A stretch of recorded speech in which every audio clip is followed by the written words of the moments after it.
বাংলাদেশের জাতীয় সংবাদ মাধ্যমসমূহে প্রকাশিত সংবাদসমূহের উল্লেখযোগ্য অংশ নিয়ে সম্পাদিত অ্যানালগ নিউজরুমে স্বাগতম। সম্মানিত দর্শক শ্রোতা, আজ 29শে আগস্ট 2009 শনিবার। এবার মাথাবিহীন লাশ উদ্ধার হয়েছে খোদ রাজধানী ঢাকাতেই। শুধু ঢাকা মহানগরীতে গত 24 ঘন্টায় হত্যাকাণ্ডের শিকার হয়েছে 4 জন। সপ্তাহ ব্যবধানে হাজারেরও অধিক ছিনতাইয়ের ঘটনায় খুন হয়েছে 10 জন নিরীহ ব্যক্তি। ঈদকে সামনে রেখে সরকার সমর্থক নেতাকর্মী ও বিভিন্ন সন্ত্রাসী গ্রুপের বেসুমার চাঁদাবাজি চলছে সমান তালে। চুরি, ডাকাতি, ছিনতাই এবং হত্যাকাণ্ডের ঘটনায় পিছিয়ে নেই বন্দরনগরী চট্টগ্রাম। গত 8 মাসে খুন হয়েছে অর্ধশতাধিক সাধারণ মানুষ। দেশের দক্ষিণ পশ্চিমাঞ্চলে চলছে রক্তের হোলি খেলা। সারা দেশের আইনশৃঙ্খলা পরিস্থিতি নিয়ে পৃথক পৃথক প্রতিবেদন এসেছে দৈনিক প্রথম আলো, যুগান্তর, সমকাল, আমার দেশ, নয়াদিগন্ত, যায় দিন এবং মানবজমিনে।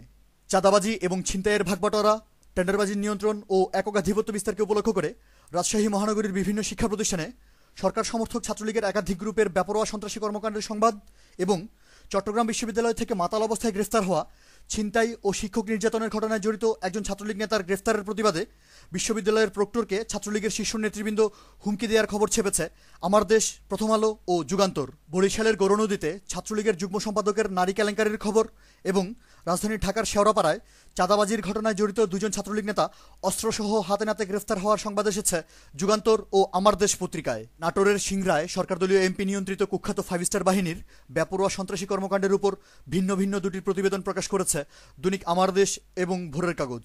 দক্ষিণাঞ্চলীয় জেলা ভোলায় সরকারদলীয় লোকজন একটি ইউনিয়ন পরিষদের 7 জন মেম্বারকে নির্যাতন করার খবর এবং ফরিদপুরে আওয়ামী লীগ নেতাদের বেপরোয়া চাঁদাবাজির সংবাদ এসেছে মানবজমিন ও ফোকাস বাংলায়।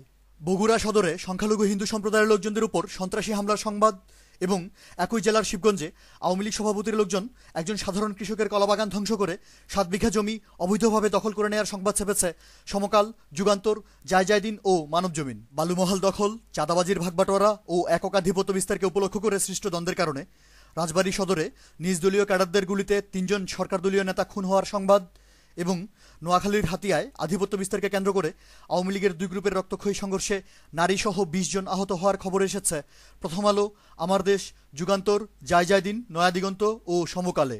জেলা শহর ময়মনসিংহে লোডশেডিং ও জলাবদ্ধতা সহ বিভিন্ন কারণে শহরবাসীর চরম দুর্ভোগের সংবাদ। একই জেলার সীমান্ত উপজেলা ধোবাউড়া দিয়ে প্রতিবেশী দেশ ভারত থেকে বিপুল পরিমাণ অবৈধ অস্ত্র ও মাদকদ্রব্য চোরাচালানের খবর এবং সেনা প্রত্যাহারের পর অরক্ষিত পার্বত্য অঞ্চল দিয়ে মায়ানমার থেকে প্রতিদিন বিপুল পরিমাণ রোহিঙ্গা জনগোষ্ঠীর অবৈধ অনুপ্রবেশের ছবিসহ সংবাদ ছেপেছে যথাক্রমে যুগান্তর, ভোরের কাগজ ও যায় দিন।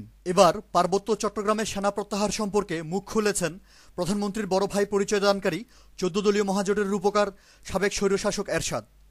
পার্বত্য জেলাগুলো থেকে বাঙালিদের উচ্ছেদ করার ষড়যন্ত্রে তিনি উদ্বেগ প্রকাশ করার খবর এসেছে যায় দিন এবং মানবজমিনে। গৃহায়ন ও গণপূর্ত অধিদপ্তরে বেপরোয়া বদলি বাণিজ্য এবং পার্বত্য চট্টগ্রাম থেকে প্রতিদিন বিপুল পরিমাণ চোরাই কাঠ পাচারের উপর ভিন্ন ভিন্ন প্রতিবেদন এসেছে যথাক্রমে যুগান্তর ও ইত্তেফাক পত্রিকায়। অস্বাভাবিকভাবে দ্রব্যমূল্য বাড়ার জন্য বাকপটু বাণিজ্যমন্ত্রী ফারুক খান বারবার দোষারোপ করছেন সাংবাদিক ও ব্যবসায়ীদের, কিন্তু তার দৃষ্টির আড়ালেই থেকে যাচ্ছে সারা দেশে সরকারদলীয় লোকজনদের বেপরোয়া চাঁদাবাজির খবর।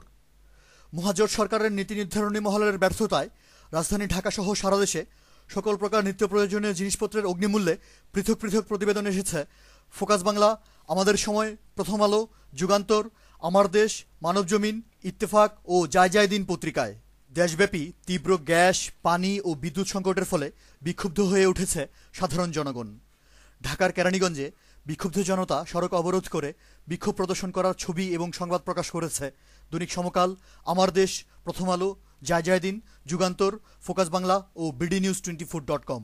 রাজশাহী, নেত্রকোনা, মানিকগঞ্জ এবং ফরিদপুরে ভিজিএফের চাল বিতরণে অনিয়ম, দুর্নীতি ও দলীয়করণের খবর প্রকাশ করেছে দৈনিক ভোরের কাগজ, সমকাল, যুগান্তর এবং প্রথম আলো। খবর শেষ করছি দৈনিক যায় দিন পত্রিকায় প্রকাশিত একজন হতভাগ্য মুক্তিযোদ্ধার হৃদয় বিদারক মৃত্যুর সংবাদ জানিয়ে। ঝিনাইদহের শৈলকুপায় কুকুরের কামড়ে আহত হয়ে 20 দিন মৃত্যুর সাথে পাঞ্জা লড়ে টাকার অভাবে বিনা চিকিৎসায় মারা গেছেন বীর মুক্তিযোদ্ধা শওকত আলী বিশ্বাস। ইন্না লিল্লাহি ওয়া ইন্না ইলাইহি রাজিউন। মৃত্যুর পর রাষ্ট্রীয় সম্মাননা থেকেও তাকে বঞ্চিত করেছে মহাজোট সরকারের স্থানীয় প্রশাসন। অ্যানালগ নিউজের পক্ষ থেকে প্রয়াত মুক্তিযোদ্ধার বিদেহী আত্মার মাগফেরাত কামনা করছি। অ্যানালগ নিউজ আজ এ পর্যন্তই। আমাদের পরবর্তী নিউজ শোনার আমন্ত্রণ জানিয়ে আজকের মতো বিদায়। ধন্যবাদ।